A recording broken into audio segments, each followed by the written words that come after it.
Hello YouTubers, my name is X Factor and welcome back to some more Battlefield 4 CTE footage. And today we're going to be talking about discussing the changes in the F2000. If you didn't catch my previous video, we featured the brand new FAMAS with an added mag count of 31, where they dropped the rate of fire down to 900, took away a ton of vertical and horizontal recoil, making that gun an absolute beast at medium and long ranges. Gone are the funky tap firing and burst firing, trying to counter the beast that is the FAMAS. It's much easier to use, and that's the same with the F2000.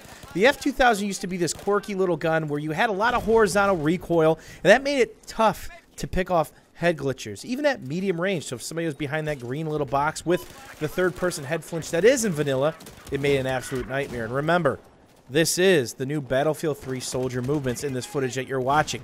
People are very quick to get to full speed. Gone is the lethargic, okay, I'm running faster, now I'm running even faster, now I'm at full sprint. So you're going to see some kind of crazy player movements if they want to take advantage of that, and that's something you could definitely do. So the F2000 now, something you don't have to tap and burst fire as much at range because, again, that horizontal recoil is gone, and this guy kind of jumping and trying to get up the ledge is always the worst thing to shoot at. That doesn't matter if it's in vanilla or CTE.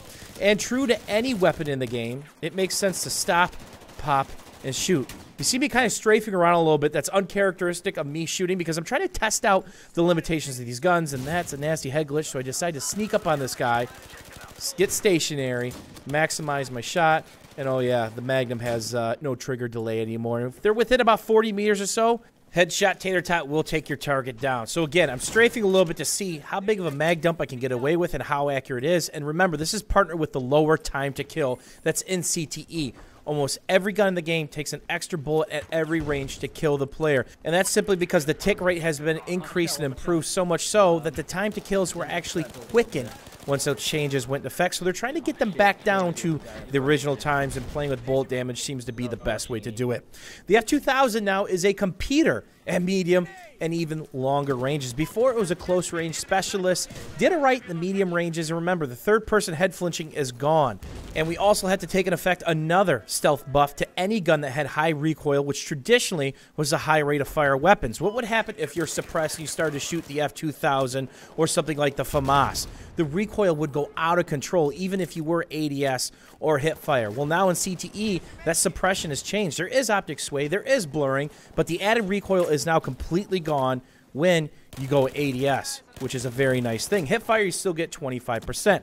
And the one thing you have to be careful about with the F2000, because it is a bullpup, you do move faster side to side, strafing when you're ADS, is to not get lulled into trying to strafe too much while shooting, unless you're under fire and you're fading back into cover, or you know somebody's point blank, you got the beat out of them, and you're fading outside of cover, and maybe you want to pre-fire just a little bit. Remember, it will greatly affect your accuracy because the spread. Countering that, you stop, you pop, and you burst fire more. Trying to figure out where this guy is on burn, a little ring around the rosy, and they're in one of the concrete buildings, and I see more people popping up on the mini-map. Again, the F2000 is something that I would use on a handful of maps because it was effective in a handful of places.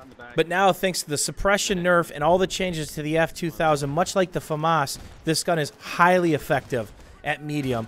It's still very effective at longer ranges. It was actually quite the surprise. This used to be one of the quirky guns that was available in not just Battlefield 3, but Battlefield 4. Let me know what you guys think about the changes to the F2000. Of course, don't forget to check out the video on the FAMAS, which I just did, which is now an extremely powerful weapon, as the bipod glitch apparently is still in the game. But I'm going to get my revenge on him.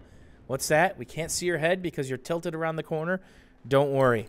I got you covered the only way I know possible. As always, YouTubers, thanks for watching. Thanks for hanging out. Let me know what you guys think down below to the new F2000. The vertical recoil is very easy to counter. There is very little horizontal recoil, making this a dream to use at any range possible. And time to start shooting people in the back. We'll see you soon, YouTubers. Thanks for hanging out.